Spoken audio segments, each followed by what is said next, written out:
Hi, welcome to iTV-Asia. My name is Claire Chen. I'm the CEO for Full In Brand Consulting. I'm your host for the Luxury Branding in China program. Today we have the honor to invite our special guest, Alex Tang. He is the Sales and Marketing Director of iTV-Asia. Hi, Alex. Hi, Claire. Hi, thank you for coming here. Pleasure to be here. So first of all, you'd like to start introduce a bit about yourself and how long you've been in China and what brought you here? Sure. Basically, I guess I've been in China for close to 6 years now. Came here, I guess I was at the point in my life where I just wanted to live and work overseas, just experience what it's like. And I guess I was at the time in my life where I figured it was time for me to make the move. It was now or never, and rolled the dice, came here, and I guess now it's been probably one of the best decisions I've ever made in my life. So you're from Canada? Yes, exactly. I was born and raised in Canada, and Calgary. It's just about maybe an hour and a half away from Vancouver, a little bit smaller city. But like I said, after being here for 6 years now, things are, the business environment here is very, very challenging. Mm-hmm. It's a great culture. It's a great place to be right now. So. Great. So some of our audience might not familiar with the Flagship. We know it's a luxury children furniture. So can you give us a bit background about Flagship brand and how long Flagship been in China? Sure. Flagship is actually from Denmark. It was established close to 35 years ago. We've been in China for about 7 years now. Flagship, I guess you can say, is more or less the world's leader in children's furniture. We manufacture kids' furniture made out of pine wood, and right now we're sold throughout the world. And of course, in Asia, we have Flagship shops in China, Singapore, Taiwan, and South Korea. And of course, we sell very, very safe and high-quality kids' furniture.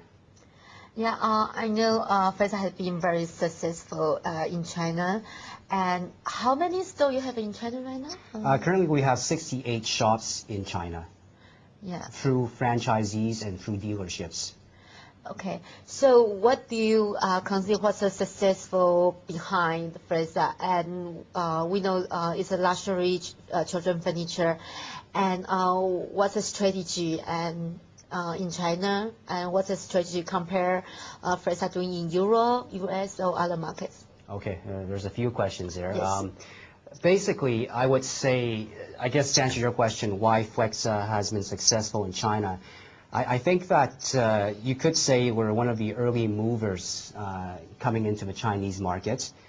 We more or less saw the potential of China long before ever kids manufacturers had thought about coming to China. So our company took the chance and came to China, and we've been very successful ever since. I think to answer the question of why we've been so successful, it's more or less, I think we have very, very strong franchisees and strong dealers that we work with. They're the ones that provide the local knowledge to help us out. We bring the overall retailing experience, but they're the ones that more or less, run the day-to-day operations. So I guess it's a good team. It's a good partnership. Okay. As we know, Flagship is like luxury children furniture, and the sales price higher than a lot of local brands. But what do you think? Why people buying Flagship? What's the key value and this luxury furniture provide to the consumer? Right. I would say Flagship is definitely not cheap. We are more on the very upper bracket range in terms of kids' furniture. Why people purchase Flagship is, I think, Flagship is made up of 4 concepts, functionality, flexibility, quality, and safety. So I think that in terms of, especially in China, obviously everyone knows about the one-child policy, which of course may change in the future. But I think because you have one child, the parents tend to spoil the kids. They want the kids to have the best products. They want the kids to, go to the best schools. And so I think that Flagship is no exception. I mean, we sell more or less the safest furniture. Our textiles are more or less contain no chemicals and toxic colorings. So that means if a child chews on it, it's very, very safe.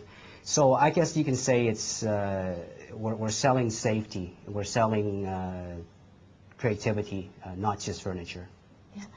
Okay. I think one of the slogan for Flexa is because children grow, because the product itself will grow with children in different age.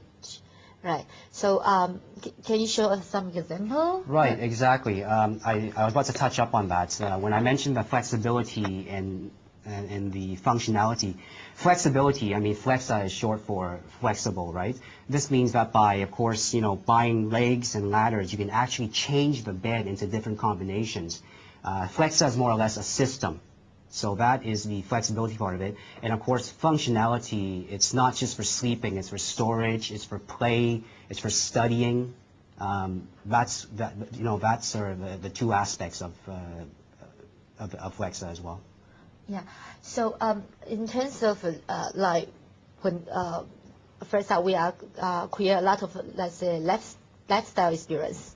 So other than the product itself, what the Flexa is going to promise and provide the lifestyle for the kids? Well, I mean, I think that besides being furniture, I mean, I think we're more or less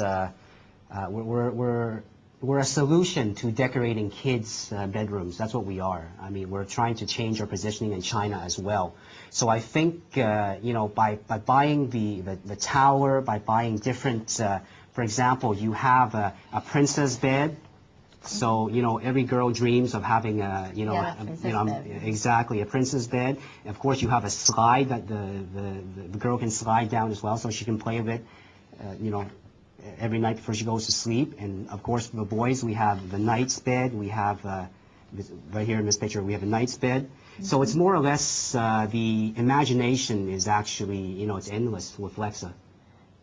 So it's not only just a furniture, it's actually provide the whole, the way they grow up and provide them a certain lifestyle they are dreaming about it. Exactly, and it's also good that the parents, it's especially in China as well. I mean, they keep saying that Chinese kids don't have a creative mind. So, maybe Flexa can change their imagination, change their creativity and their way of thinking.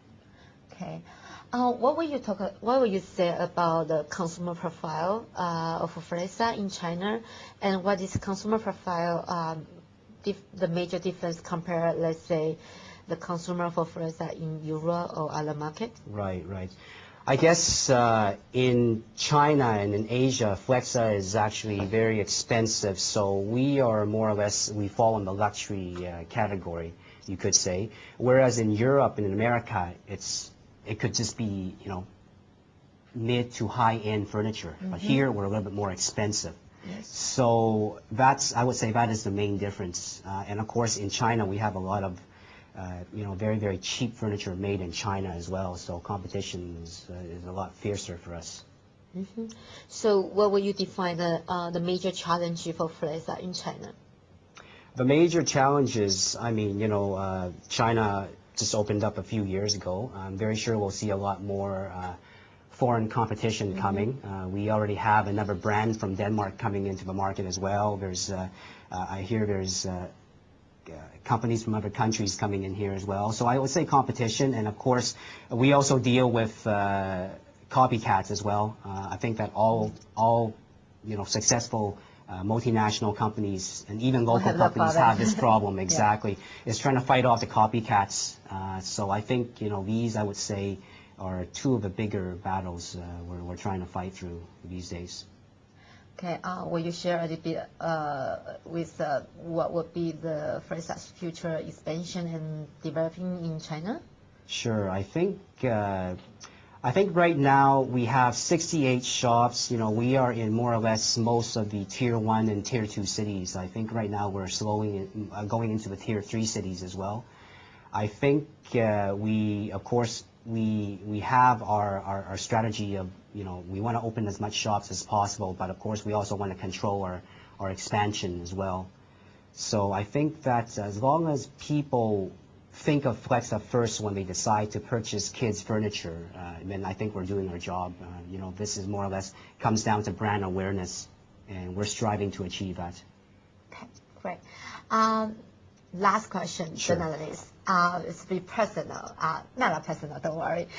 Okay. What is your definition of luxury? Luxury, well, I guess luxury is very expensive, expensive products. But I think to me, luxury, and I think that many people will tend to agree, is I think it comes down to status, right? I mean, if you see somebody wearing a very expensive watch or driving a very expensive car, you know that person is obviously fairly successful. So I think to me that would be the definition of luxury. Anything that other people have and you wish that you have or that you're striving to get. Okay, great. Thanks. Thank you for coming to our program. Thank you for watching iTV-Asia. And this is Claire Chen. We host your program, Luxury Lifestyle Branding in China. Thank you, Alex, to be in our program, and see you very soon. Thank you.